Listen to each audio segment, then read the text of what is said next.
আজ আমরা টাকার এক বেশ রহস্যময় কিন্তু দারুণ যুগান্তকারী একটা জগতে ঢুকতে যাচ্ছি। এর নাম হল বিটকয়েন, এক ধরনের ডিজিটাল মুদ্রা যা আমাদের টাকা পয়সা নিয়ে পুরো ধারণাটাকেই কিন্তু বদলে দেওয়ার ক্ষমতা রাখে। চলুন আলোচনাটা শুরু করা যাক একটা খুব সাধারণ প্রশ্ন দিয়ে। আচ্ছা, এমন কোনো আর্থিক ব্যবস্থা কি আদৌ সম্ভব যেখানে কোনো ব্যাংক বা সরকারের নিয়ন্ত্রণের ব্যাপারটাই থাকবে না? এই যে একটা দুঃসাহসী প্রশ্ন, এরই একটা প্রযুক্তিগত উত্তর হিসেবে কিন্তু বিটকয়েনের জন্ম। তাহলে চলুন আর দেরি না করে একদম গোড়া থেকে জেনে নেওয়া যাক এই বিটকয়েন জিনিসটা আসলে কি, আর কেনই বা এটা নিয়ে দুনিয়া জুড়ে এত তোলপাড়। বেশ, তাহলে একদম সহজ কথায় বিটকয়েন কি? ভাবা যেতে পারে এটা এক ধরনের ডিজিটাল টাকা যা শুধুমাত্র ইন্টারনেটের দুনিয়াতেই চলে। এর সবচেয়ে বড় আর বিপ্লবী দিকটা হলো কোনো ব্যাংক বা সরকারের আর প্রয়োজন হচ্ছে না। যে কেউ পৃথিবীর যে কোনো প্রান্তে বসে সরাসরি আরেকজনকে টাকা বা যে কোনো মূল্য পাঠাতে পারছে।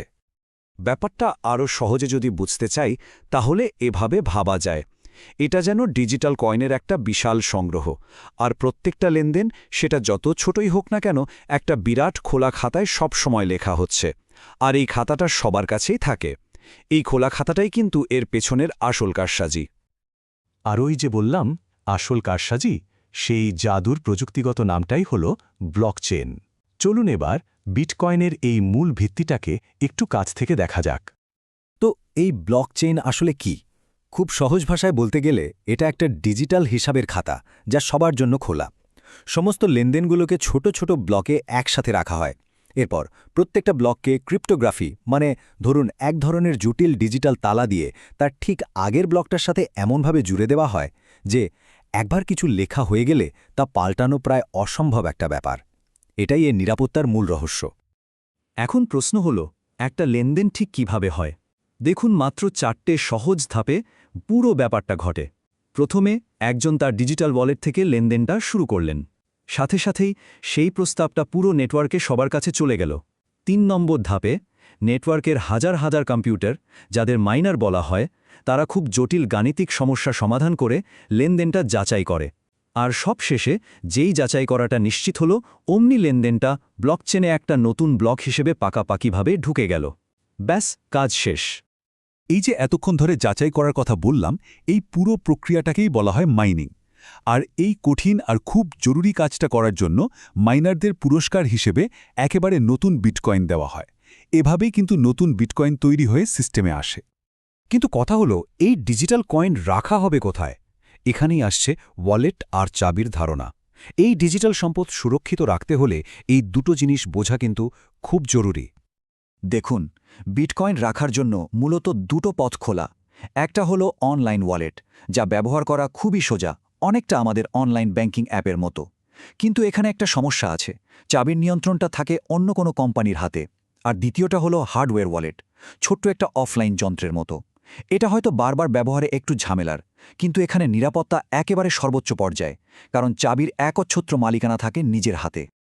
আর এই চাবি, যেটাকে প্রাইভেট কি বলা হয়, তা নিয়ে একটা কথা একদম মাথায় গেঁথে নিতে হবে। যদি কোনোভাবে প্রাইভেট কি চুরি হয়ে যায়, তাহলে কিন্তু সমস্ত কয়েনও চিরদিনের জন্য হারিয়ে যাবে। এটা ফিরিয়ে আনার আর কোনো উপায় নেই, কোনোভাবেই নেই। তাই এর নিরাপত্তাই সবচেয়ে বড় কথা। এই প্রযুক্তির যেমন অসাধারণ সব সম্ভাবনা আছে, তেমনই এর ঝুঁকিগুলোও কিন্তু বেশ মারাত্মক। চলুন এবার সুবিধা আর ঝুঁকির এই দাঁড়িপাল্লাটাকেই একটু ভালোভাবে বুঝে নেওয়া যাক। সুবিধার দিকগুলো দেখলে বেশ আকর্ষণীয় লাগে, যেমন খুব দ্রুত এক দেশ থেকে আরেক দেশে টাকা পাঠানো যায়, নিজের টাকার ওপর 100% নিয়ন্ত্রণ থাকে, আর এর সরবরাহ যেহেতু সীমিত, তাই অনেকে একে মুদ্রাস্ফীতির বিরুদ্ধে এক ধরনের ডিজিটাল সোনা হিসেবেও দেখে। কিন্তু মুদ্রার তো আরেকটা পিঠও আছে। এর দাম রকেটের গতিতে ওঠানামা করে, মানে সাংঘাতিক রকমের অস্থির। চুরি বা হারিয়ে গেলে তা ফেরত পাওয়ার কোনো উপায় নেই, আর এর আইনি নিয়মকানুন এখনও অনেক দেশেই পরিষ্কার নয়। তার ওপর অনলাইন দুনিয়ার নানা রকম প্রতারণার ফাঁদ তো আছে। সুবিধার মধ্যে একটা বিশাল ব্যাপার হলো এর সীমিত সরবরাহ। সব মিলিয়ে মাত্র 2,10,00,000 বিটকয়েন তৈরি করা সম্ভব। এর একটাও বেশি নয়, কোনো দিনও না। এই নির্দিষ্ট সংখ্যাটাই একে আমাদের প্রচলিত টাকার থেকে একেবারে আলাদা করে দিয়েছে এবং এর মূল্য ধরে রাখতে একটা বড় ভূমিকা পালন করে। বেশ, এত কিছু জানার পর যদি কেউ এই জগতে পা রাখতে চায়, তাহলে নিরাপদে শুরু করার পথটা কি? চলুন ব্যবহারের প্রথম ধাপগুলো একটু দেখে নেই। তবে শুরু করার আগে একটা বড় ভুল ধারণা ভেঙে ফেলা খুব দরকার। বিটকয়েন নিয়ে সবচেয়ে প্রচলিত একটা ধারণা হলো এটা নাকি শুধু অবৈধ কাজকর্মের জন্যই ব্যবহার করা হয়। কিন্তু আসল সত্যিটা হলো এর বহু বৈধ ব্যবহার রয়েছে এবং দিনকে দিন অনেক নামকরা ব্যবসাও আর প্রতিষ্ঠানও কিন্তু এটা গ্রহণ করতে শুরু করেছে। তাহলে যারা নতুন তাদের জন্য নিরাপদ পথটা কি?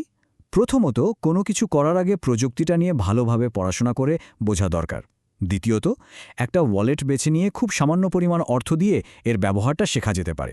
তৃতীয়ত, কেনা বেচার জন্য শুধু নির্ভরযোগ্য কোনো এক্সচেঞ্জ ব্যবহার করা উচিত। আর সবচেয়ে জরুরি 4 নম্বর ধাপ, নিজের প্রাইভেট কি বা গোপন কোডগুলো একটা কাগজে লিখে এমন কোনো নিরাপদ জায়গায় রাখতে হবে যার সাথে ইন্টারনেটের কোনো সংযোগ নেই। আজকের আলোচনা থেকে এই 4টে মূল শব্দ মনে রাখলেই অনেক কিছু পরিষ্কার হয়ে যাবে। বিটিসি হল বিটকয়েনের ছোট নাম, ওয়ালেট হল ডিজিটাল মানিব্যাগ, প্রাইভেট কি হল সেই মানিব্যাগের একমাত্র গোপন চাবি, আর ব্লকচেন হল সেই অপরিবর্তনীয় সবার জন্য খোলা হিসাবের খাতাটা। আমরা প্রায় আলোচনার একদম শেষে চলে এসেছি। চলুন পুরো বিষয়টা গুছিয়ে একটা চূড়ান্ত ভাবনা দিয়ে শেষ করা যাক। পুরো আলোচনার সারমর্ম যদি একটা লাইনে বলতে হয় তাহলে সেটা হবে, বিটকয়েন একটা যুগান্তকারী প্রযুক্তি, কিন্তু একই সাথে এটা অত্যন্ত ঝুঁকিপূর্ণ বটে। এর সম্ভাবনা যেমন আকাশ ছোঁয়া, ঝুঁকিও কিন্তু ঠিক ততটাই মারাত্মক। এবং একটা অত্যন্ত জরুরি কথা মনে রাখা দরকার, এই আলোচনাটি কিন্তু কোনো আর্থিক পরামর্শ নয়। যে কোনো ধরনের বিনিয়োগের আগে নিজে ভালোভাবে গবেষণা করা বা একজন আর্থিক উপদেষ্টার পরামর্শ নেওয়াটা একান্তই আবশ্যক। সবশেষে একটা বড় প্রশ্ন সবার জন্য রেখে যাওয়া যাক, বিটকয়েনের মতো এই ডিজিটাল মুদ্রাগুলোই কি তাহলে আমাদের টাকার ভবিষ্যৎ? এর উত্তরটা হয়তো একমাত্র সময়ই দিতে পারবে। ভাবার মতো একটা বিষয়, তাই না?